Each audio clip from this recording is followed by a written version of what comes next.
और अब बात इंडी गठबंधन की। तो इंडी गठबंधन की चौथी बैठक में उस नाम से पर्दा उठ गया जिसे प्रधानमंत्री मोदी के सामने रखा जाएगा, लेकिन अभी उस नाम पर फाइनल मुहर का इंतजार है। साथ ही सीट शेयरिंग से लेकर रैली को लेकर भी रणनीति तैयार की गई है और इस बात का भी जिक्र किया गया कि बीजेपी से मुकाबले के लिए विपक्ष पूरी तरह से तैयार है।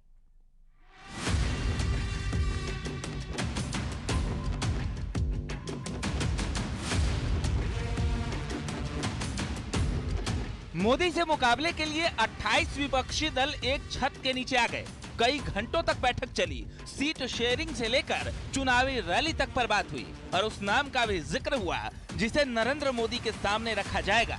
दावा किया जा रहा है कि विपक्ष ने कांग्रेस अध्यक्ष मल्लिकार्जुन खड़गे के नाम को आगे बढ़ाया, लेकिन मल्लिकार्जुन खड़गे ने इससे इनकार कर दिया। जो इंडिया गठबंधन का एक मुद्दा है कि सभी लोग मिलकर काम करेंगे और सीट शेयरिंग का भी हम मिलके पहले जिस स्टेट में हमारे लोग हैं पहले वो लोग वहां पर एक दूसरे से समझौता करेंगे।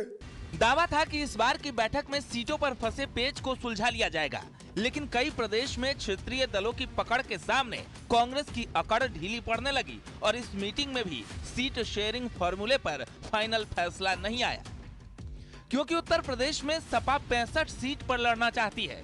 बिहार में नीतीश कुमार नेतृत्व की कोशिश में है। पश्चिम बंगाल में टीएमसी और कांग्रेस में तनातनी है और पंजाब में आम आदमी पार्टी और कांग्रेस में खींचतान जारी है। यानी चेहरे तो सामने आ गए, वो भी कांग्रेस से। तो क्या यूपी में अब समाजवादी पार्टी बैकफुट पर आ जाएगी? क्योंकि अखिलेश यादव मीटिंग के बाद भी पीडीए का नारा देते रहे और 80 सीटों पर जीत का दावा करते रहे। इंडिया गठबंधन की बैठक हुई है जी, और सभी दल बहुत जल्दी टिकट बांट करके मैदान में जाने के लिए तैयार है। इंडिया गठबंधन जो बना है जी, ये जो मैंने पहले दिन से कहा स्ट्रेटेजी हमारी वही पीडीए रहेगी और भारतीय जनता पार्टी को हराएंगे। दरअसल अलग अलग चुनाव लड़ने का परिणाम इंडिया गठबंधन के सामने है। ऐसे में कोशिश अब सभी दलों को एकजुट करने की है, लेकिन सबसे बड़ा सवाल ये है कि इंडिया गठबंधन के बड़े नेता सामूहिक नेतृत्व की बात करते हैं, लेकिन उन्हीं पार्टियों की सेकेंड लाइन अपने अपने नेताओं के लिए बैटिंग भी है। इंडिया गठबंधन माने भ्रष्टाचार के दलदल में डूबे हुए दलों का ठगबंधन है। जिनके कुंडली में जेल योग लिखा है, अधिकतम जमानत पर हैं, वो राजयोग की तलाश में हैं। और मैं यह मानता हूं कि ये घमंडिया गठबंधन का न कोई वर्तमान है न कोई भविष्य है। भारतीय जनता पार्टी और माननीय नरेंद्र मोदी जी देश के वर्तमान भी हैं और देश के भविष्य भी हैं। गरीब के वर्तमान है, गरीब के भविष्य हैं। यानी इंडिया गठबंधन के पास वक्त कम है, चुनौती ज्यादा, और इसी चुनौती को कम करने के लिए अब साझा रैली करने का प्लान तैयार हुआ है और दावा किया जा रहा है कि हिंदी बेल्ट से लेकर दक्षिण तक सभी एक साथ रैली करेंगे और बीजेपी के खिलाफ माहौल तैयार करेंगे। Bureau report, news 18।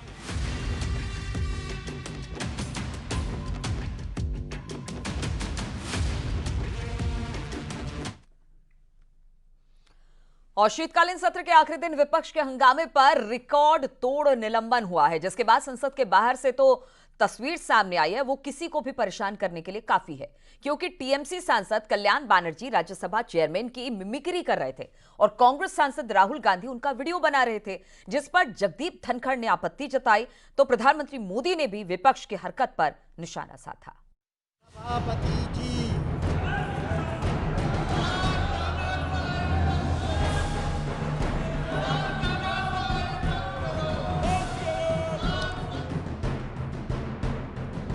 मुद्दा संसद में चूक का था और गुस्सा सड़क से सदन के अंदर तक। विपक्षी सांसद हंगामा कर रहे थे और स्पीकर एक एक कर विपक्षी सांसद को निलंबित करते रहे। और एक वक्त ऐसा आया जब लोकसभा से 95 जबकि राज्यसभा से 46 सांसदों को संसद से बाहर का रास्ता दिखाया गया। और फिर जो तस्वीर सदन के बाहर से आई वो किसी को भी हैरान परेशान करने के लिए काफी है, क्योंकि निलंबित सांसद देश के उपराष्ट्रपति और राज्यसभा चेयरमैन जगदीप धनखड़ का मजाक उड़ाने लगे और उनकी मिमिक्री करने लगे। हैरानी की बात तो ये है कि टीएमसी सांसद कल्याण बनर्जी राज्यसभा चेयरमैन की मिमिक्री कर रहे थे और कांग्रेस सांसद राहुल गांधी उसका वीडियो बना रहे थे, जिस पर उपराष्ट्रपति ने आपत्ति जताई। मैंने कुछ देर पहले एक टीवी चैनल पर देखा है, गिरावट की कोई हद नहीं है, गिरावट की कोई हद नहीं है। आपके एक बड़े नेता एक सांसद के असंसदीय व्यवहार को वीडियो कर रहे थे। आपसे भी बहुत बड़े नेता हैं वो। मैं तो यही कह सकता हूं, सद्बुद्धि आए, कुछ तो सीमा होती होगी, कुछ जगह तो बख्शो, कुछ जगह तो बख्शो। सांसदों के निलंबन पर विपक्ष लगातार हमलावर है, तो दूसरी तरफ पीएम मोदी ने भी संसद में हंगामा करने वाले विपक्षी सांसदों के लिए बड़ी बात कह दी और कहा कि निलंबन से जो सीटें खाली हुई हैं, वो 2024 के बाद बीजेपी सांसदों से भर जाएंगी। पार्लियामेंट इंसिडेंट के बारे में उन्होंने कहा, जो भी व्यक्ति डेमोक्रेसी में, प्रजाप्रभुत्व में उनका विश्वास है, इसको घोर खंडन करना था। हम सब मिलकर उसका खंडन करना था, लेकिन कुछ पार्टियां जो अभी हुए चुनाव का नतीजे से निराश होके, हताश होके, तो इसके बारे में एक तरह इसके समर्थन का भाषा जो उपयोग कर रहे हैं, ये तो इट इज मोर डेंजरस। जो एक्ट हुआ है उससे ही कंसर्न, उतना ही कंसर्न इस भाषा का है, ये भी माननीय प्रधानमंत्री जी ने उल्लेख किया है। तो वहीं सांसदों के निलंबन को भी विपक्ष ने मुद्दा बना दिया है। यहाँ तक कि अखिलेश यादव और डिम्पल यादव भी स्पीकर के एक्शन से टेंशन में हैं और लोकतंत्र को कमजोर करने का आरोप लगा रहे हैं। बीजेपी से ये पूछना चाहिए कि बीजेपी लोकतंत्र का मंदिर बोलती है। हम सब जितने भी सांसद इस सदन में रहे हैं, समय समय पे अपने भाषणों में लोकतंत्र का मंदिर कहा है। अब ये किस मुंह से लोकतंत्र का मंदिर कहेंगे जब विपक्ष को इस तरीके से बाहर कर देंगे। ये शुरुआत है अपनी मन मानी चीजें करने की। लगभग राज्यसभा और लोकसभा को मिला के 80 से ज़्यादा एमपी सस्पेंड हुए हैं। ये बहुत ही दुर्भाग्यपूर्ण है एक डेमोक्रेसी सेटअप के लिए। जो वातावरण अब हम देख रहे हैं, जहां हम अपनी बात नहीं रख पा रहे हैं संसद में, तो मैं समझती हूँ कि यह total failure of the government है। अगर गवर्नमेंट ने इतने सारे एमपीज को सस्पेंड किया, it is ultimately the failure of the government. मतलब साफ है, सदन में हंगामा तो झांकी है, अभी चुनाव में कुछ महीने बाकी है। तब तक कितने रंग दिखेंगे, कितने विवाद होंगे, कितने वीडियो बनेंगे, कितने रिकॉर्ड बनेंगे, इसकी तस्वीर धीरे धीरे साफ होती जाएगी।